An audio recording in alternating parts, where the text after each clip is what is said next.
Hello friends, welcome to Kalyani சுலகம். இன்றைக்கி இந்த வீடியோவில் அசத்தலான குழம்பு வச்சு காமிக்க போகிறேங்க. இந்த குழம்போட வாசமே பசியை தூண்டிடும். எப்போ சாப்பிடுவோம் என்ற எண்ணத்தை உருவாக்கிடும். அப்படி ஒரு குழம்பு வைக்கலாமா? என்ன குழம்பு தெரியுமா? கொண்டக்கடலை போட்ட கருவாட்டு குழம்பு. கருவாட்டு குழம்புனா சொல்லவா வேணும்? சோறு கொஞ்சம் அதிகமாக வடிச்சிக்கிங்க இந்த குழம்பு வைக்கிறப்ப. சரி வாங்க இந்த குழம்பு எப்படி செய்யலாம்னு சொல்லிட்டு பார்க்கலாம். முதல்ல தக்காளி வெங்காயத்தை சேர்த்து விழுதாக அரைச்சி எடுத்துக்கோங்க. இப்போ ஸ்டவ் ஆன் பண்ணி சட்டி வச்சுக்கோங்க. மண் பாத்திரத்தில் இந்த குழம்பு வச்சு பாருங்களேன், ருசி சும்மா வேறு லெவலில் இருக்கும். அதில் நல்லெண்ணெய் விட்டுக்குங்க.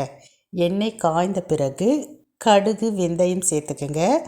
கடுகு பொரியணும், வெந்தயம் சிவந்திருக்கணும். இப்போ இது கூட சின்ன வெங்காயம், பூண்டு, பச்சை மிளகாய், கருவேப்பிலை இது எல்லாத்தையும் சேர்த்துக்கணும். கூடவே நம்ம ஏற்கனவே அரைச்செடுத்த தக்காளி வெங்காயம் விழுது சேர்த்துக்கணும். 2 தக்காளிக்கு 1 வெங்காயம் சேர்த்து அரைக்கணும். இந்த விழுதை சேர்த்த பிறகு இது கூடவே தனி மிளகாய்த்தூள் கொஞ்சம் சேர்த்துக்கணும். ஒரு அரை ஸ்பூன் அளவுக்கு சேர்த்துக்குங்க. கூடவே மஞ்சத்தூள் சேர்த்துக்குங்க. இப்போ எல்லாத்தையும் சேர்த்து நல்லா மிக்ஸ் பண்ணிக்கிங்க.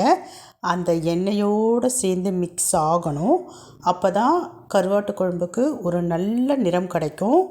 அதனால தான் தனி மிளகாய் தூளை எண்ணெயில் போட்டு வதக்குறோம். நல்லா வதங்கி எண்ணெய் பிரிஞ்சு வரணும். இப்போ சுற்றி பிரிஞ்சு வந்திருக்கு பாருங்கள். இந்த சமயத்தில் கருவாடு, இத்தனைக்கும் நான் நிறைய கருவாடுலாம் எடுக்கலை, ஒரு 6 பீஸ் தான் கருவாடு கழுவுனதை சேர்த்துருக்குறேன். இது கூடவே ஒரு கப்பு நிறைய அவிச்சு எடுத்த கொண்டக்கடலை, கொஞ்சமாக உப்பு போட்டு அவிச்சு எடுத்திருக்கேன். அந்த கொண்டக்கடலையை சேர்த்துக்கலாம். சேர்த்துட்டு கூடவே கத்தரிக்காய், ஒரு 1/4 கிலோ அளவுக்கு கத்தரிக்காய், ஒரே ஒரு உருளைக்கிழங்கு, பெரிய உருளைக்கிழங்கு, கூடவே குழம்புக்கு தேவையான அளவு உப்பு. இப்போ குழம்பு மிளகாய்த்தூள் இது எல்லாத்தையும் சேர்த்துக்கலாம். புளி, பழைய புளியாக பார்த்து ஊற வச்சு கரைச்சி புளி தண்ணியை இது கூட சேர்த்துக்கணும். கொஞ்சம் புளிப்பு தூக்கலாக இருந்தால் கருவாட்டு குழம்பு ரொம்பவே ருசியாக இருக்கும். இப்போ தேவையான அளவு தண்ணி கூட சேர்த்துக்கலாம். அவ்வளோதாங்க. இது எல்லாத்தையும் வதக்கணும் அப்படின்ற அவசியமே கிடையாது. கத்தரிக்காய் கொஞ்சம் கூடுதலாகவே போட்டுக்குங்க, ரொம்ப ருசியாக இருக்கும். இப்போ எல்லாத்தையும் சேர்த்து நல்லா மிக்ஸ் பண்ணிடலாம். உப்பு காரம் செக் பண்ணிவிடுங்க. அவ்வளோதான்.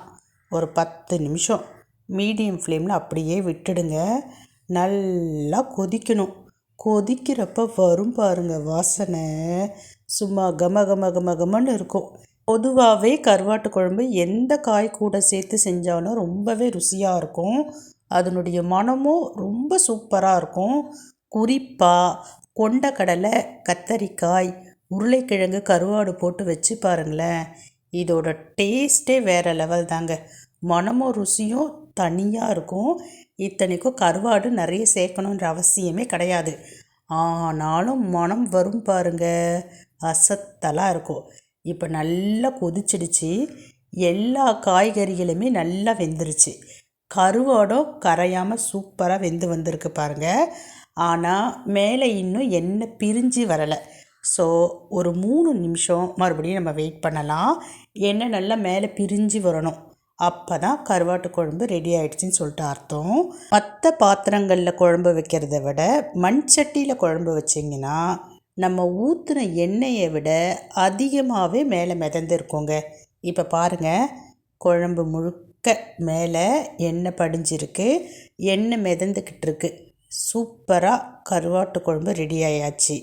கொண்டக்கடலை போட்ட கருவாட்டு குழம்பு. கடைசியாக கொத்தமல்லி தழைகளை அதில் சேர்த்துக்குங்க. இப்போ நான் சேர்த்துட்டேன். ஸ்டவ் ஆஃப் பண்ணிட்டேன், கீழே இறக்கி வச்சிட்டேன். அதே மாதிரி குழம்பை நீங்கள் கீழே இறக்கி வச்ச பிறகு கூட பார்த்தீங்கன்னா கொதிச்சுக்கிட்டே இருக்கும். அருமையான கருவாட்டு குழம்பு ரெடி.